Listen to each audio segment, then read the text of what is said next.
Non, mais dire par contre sur la dette, dire que oui, enfin que sinon le président de la République a creusé la dette, quoi, je pense.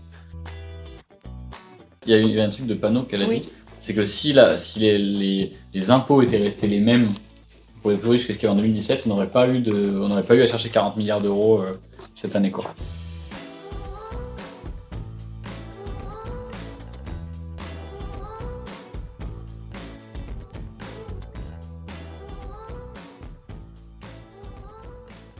On a le France 3 Dimanche en politique, France 3 Limousin, qui nous invite pour un dimanche en politique autour de la question du 8 septembre et du départ de Bayrou. Et c'est intéressant de le faire parce qu'en fait, ça va être diffusé dimanche.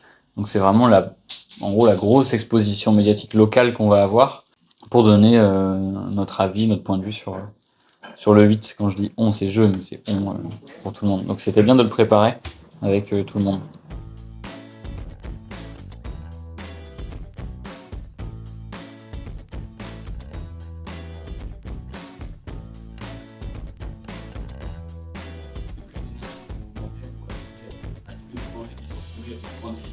La politique qui va être menée, qui est une politique de réduction aujourd'hui drastique des dépenses, c'est par exemple une politique qui va faire que les collectivités territoriales ne pourront plus investir et que, par exemple, dans le milieu du BTP, il n'y aura plus assez de commandes. Alors que vous savez, en Haute-Vienne, 70% des commandes du BTP, c'est de la commande publique. Si aujourd'hui les collectivités territoriales ne peuvent pas investir, ça veut dire que ces entreprises-là auront les carnets de commandes vides, ne pourront pas embaucher, ne pourront pas se développer. C'est la croissance aussi qui ne va pas augmenter et on peut rentrer dans une spirale récessive. Ça veut dire qu'en fait, on va aggraver la crise économique que l'on traverse. Ça a été ?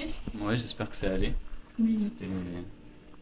Je trouvais ça dingue, la candidate de la droite qui en gros dit c'est le RN qui doit diriger et le problème c'est l'immigration, quoi.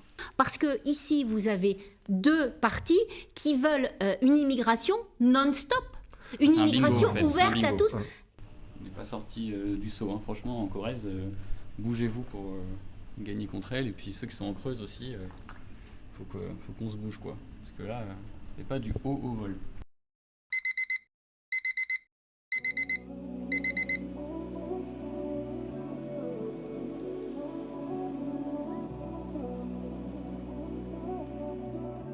Il est 8h48, vous êtes en direct de la ligne Bolt, Paris, Orléans, Limoges, Toulouse. C'est la ligne de train en fait qui passe de Paris à Limoges et qui passe normalement aussi par plein de points du Lot. C'est une des lignes les moins fiables de France.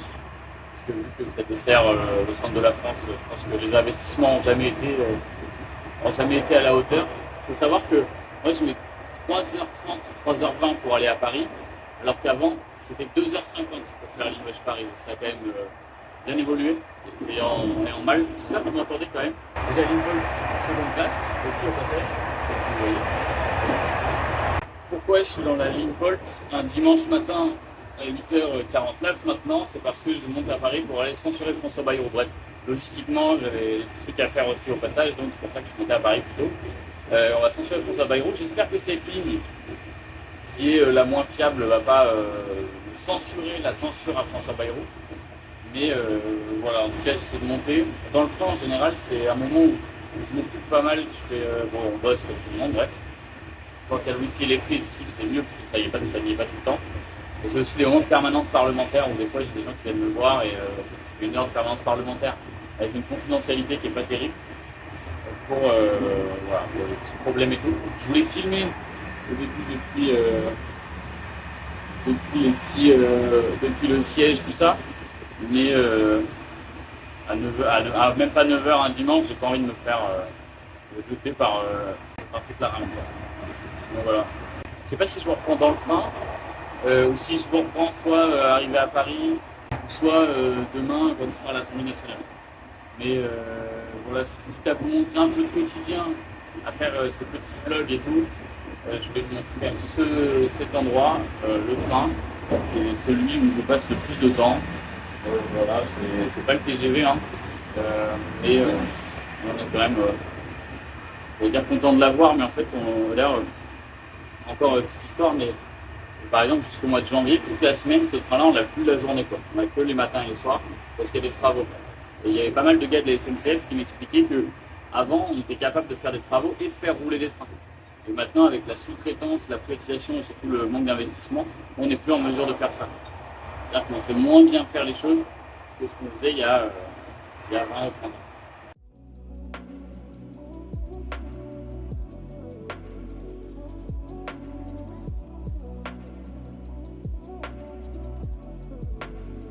C'est bon, je suis bien arrivé à Paris et la surprise, un train du Limoges Handball. Bon, voilà, c'est la seule vidéo que vous aurez aujourd'hui et on se retrouve demain à l'Assemblée.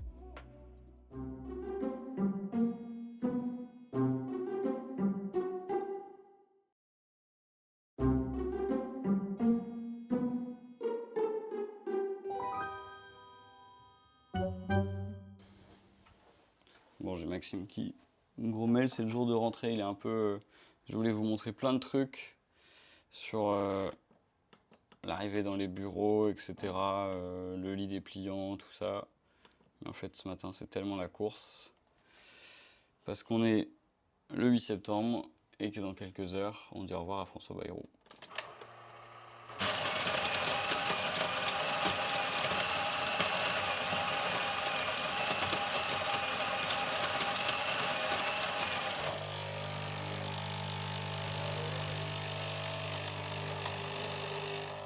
Donc là, du coup, vous avez le bureau de Roman et anciennement Ouns. Maintenant, Roman va être toute seule, je crois, avec Maxime, qui nous revient de son bel été, qui reprend maintenant le travail.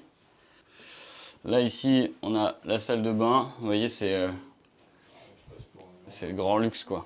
Là, les toilettes. Là, c'est notre bureau. Avec derrière, juste ici, là, vous avez un petit lit dépliant. Bref. Voilà, on reprend. Ça, c'est les chemises que j'ai récupérées, repassées. Et là, ce matin, en fait, on va pas avoir le temps de beaucoup s'ennuyer parce qu'on doit aller avec Maxime. Hop là. Ouais. Peut-être juste avant de partir en réunion, dire un peu l'état dans lequel on est et je suis. En gros, on est le 8 septembre, donc en fait, aujourd'hui, on a le vote de défiance contre François Bayrou. Puisque vous savez qu'il a demandé un vote de confiance, ça veut dire que, alors qu'il n'a pas de majorité à l'Assemblée, il vient voir les députés pour leur dire est-ce que vous êtes d'accord avec la politique que je mène. Moi, je suis évidemment pas d'accord du tout. On a perdu, à cause de lui, la croissance a été divisée par 2, ça c'est une chose, mais les hôpitaux fonctionnent toujours moins bien. À Saint-Thierry, là, c'est pas sur Massirco, mais les urgences étaient fermées. Il y a des pharmacies qui sont à l'os et qui vont se retrouver fermées parce qu'en fait, on va transférer leur marge vers les labos. Faut regarder le pouvoir d'achat des gens. En fait, la TVA, comme il y a l'inflation, elle continue d'augmenter. Les gens payent toujours plus de TVA. Et dans le même temps, les plus riches du pays, ils payent quasiment plus d'impôts. Enfin, moins d'impôts en tout cas que les Français. Maintenant, là, la journée qu'on a, elle est un peu spéciale. Parce qu'en fait, les journées comme ça, c'est que c'est beaucoup dans l'attente, voir comment ça va se décanter. Mais nous, de notre côté, enfin moi de mon côté en tout cas, je prépare aussi l'après. C'est-à-dire qu'on a potentiellement, moi je souhaite la démission du président de la République parce que je pense que c'est lui le point bloquant.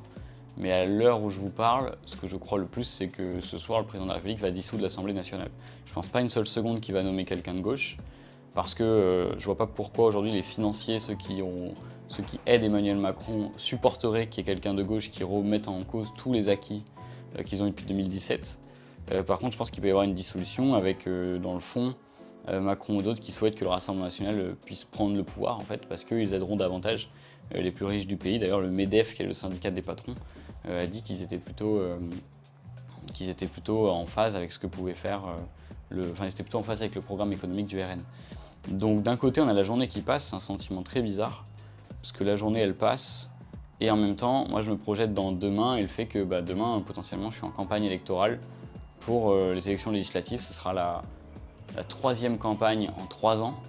C'est quand même assez énorme. Et voilà, et avec l'objectif d'une part de la gagner, mais surtout je souhaite aussi que la gauche puisse se réunir pour porter un autre projet. La dernière fois, le nouveau Front Populaire était donné perdant tout le temps, et à la fin on a gagné.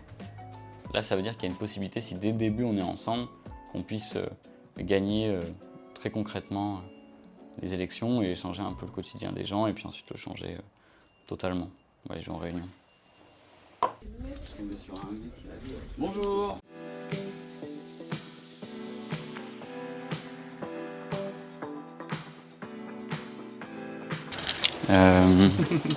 C'est sympa de filmer en marche arrière.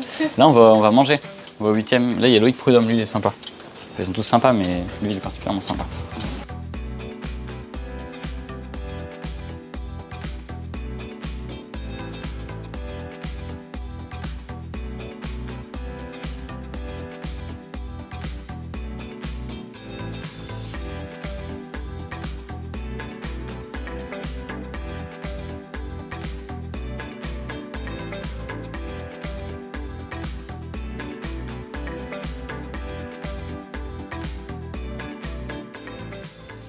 Donc là, on est en train de retourner parce que Romane, elle a plein de plans de coupe, mais le micro n'a pas fonctionné. Donc pour vous la faire courte, dans les images que vous êtes en train de voir, je vais vous faire une description. Donc là, on me voit en train d'aller, on me voit dans le bureau en train de dire à Maxime ce qu'on va mettre dans la vidéo. Ensuite, je pars faire la vidéo avec Romane, on passe par un petit raccourci pour pas croiser tout le monde. Puis après, je vais voir le groupe parlementaire, donc là on voit tout le monde, et Jean-Luc Mélenchon de la France Insoumise, etc. On discute, on se raconte ce que chacun pense que Emmanuel Macron va faire, et puis ensuite on repart dans l'Assemblée nationale. Voilà. Des pronostics aussi sur... Et on a fait aussi des pronostics. Moi je pense qu'il va dissoudre dans la foulée, donc ça veut dire qu'au moment où vous verrez cette vidéo, il aura peut-être déjà dissous. Et il y en a plein d'autres qui pensent qu'il ne va pas dissoudre. Il y a aussi les pronostics de temps de parole qu'on a fait avec Romane. Moi je pense que Bayrou va parler 2 heures, donc ça veut dire jusqu'à 17h.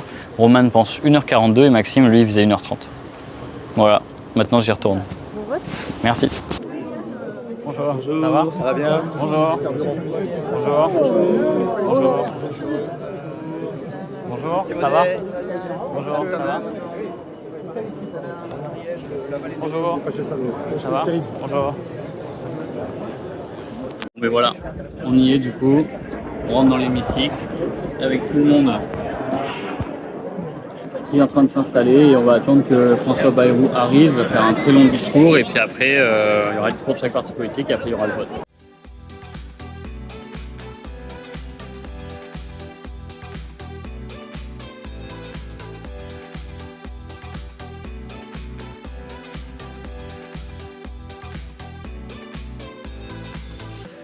Donc là, qu'est-ce qui parle maintenant? C'est, tu vois, tu as un truc, tu tapes sur internet, feuille jaune, Assemblée nationale, et tu as en gros en direct ce qui se passe. Donc là, Paul Christophe, donc Horizon, donc Mathilde Panot, elle passe à la fin quoi.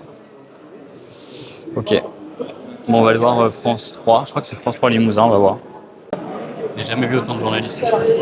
Bonjour. C'est vous? Oui, c'est moi. Enfin, je crois, ça dépend, vous cherchez qui? Vous êtes qui? À vous de me le dire. Moi j'attendais monsieur Stéphane. Ah non, moi c'est monsieur Maudet. Ah mais oui, très bien, je vous attendais aussi, pardon. Hmm. Si. Je plaisante, je plaisante.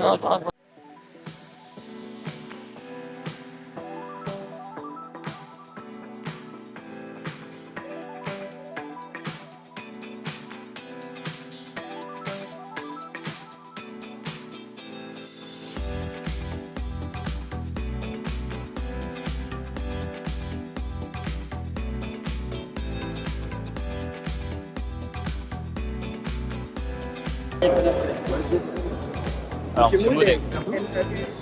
Maudet.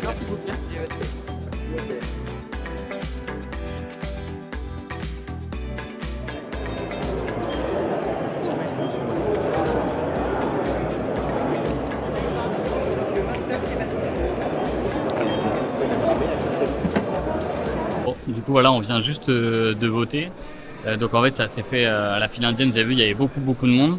On vient juste de voter et là on va voir en 30 minutes les résultats, à savoir si la confiance est accordée à Bayrou ou pas. Et bon, évidemment, vous vous doutez un petit peu du résultat, du coup je vous retrouve quand les résultats sont tombés. Conformément à l'article 50 de la Constitution, le Premier ministre doit remettre au Président de la République la démission du gouvernement.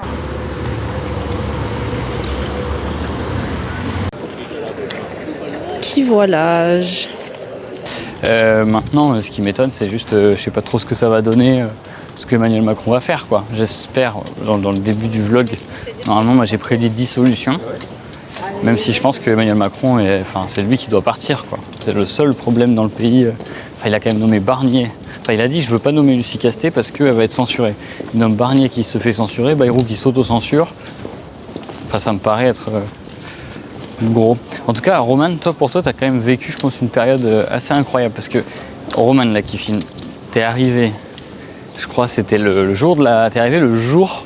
La semaine du 49.3 et de la censure. Et ensuite, la censure de Barnier, je pense. Et là, maintenant, censure de Bayrou, quoi. On est le cas de Malik. Ouais. Dès qu'il y a quelqu'un qui arrive, il y a un gouvernement qui tombe. Ouais, parce que là, on a une salariée, la Luna, qui vient d'arriver en circo. Et elle est arrivée la semaine dernière. Et là, c'est drôle parce que je vois des collabs qui sont arrivés aujourd'hui. Je me dis, ça dissout ce soir. Pour eux, ça va être compliqué. Mais bon, l'important, c'est pas. L'important, c'est qu'on se débarrasse des macronistes. Et en fait, il y avait masse de monde, mais on n'avait pas l'habitude, parce que d'habitude, il y a D'habitude, comme c'est la motion de censure, normalement, les seuls qui votent, c'est ceux qui veulent censurer. Sauf que là, on a dû voter aussi ceux qui voulaient sauver Bayrou. 577 personnes après qui allaient voter. Donc ça a bouchonné. Et pour l'anecdote, quand même, je crois que la dernière fois, il y a eu tout le monde qui a voté comme ça. C'était lors de l'élection des présidents secrétaires de l'Assemblée. Et ça avait dû être refait parce qu'il y avait eu une fraude, parce que je soupçonne des macronistes avaient bourré les urnes. Mais bon, là, pas de fraude. La seule fraude, c'est François Bayrou.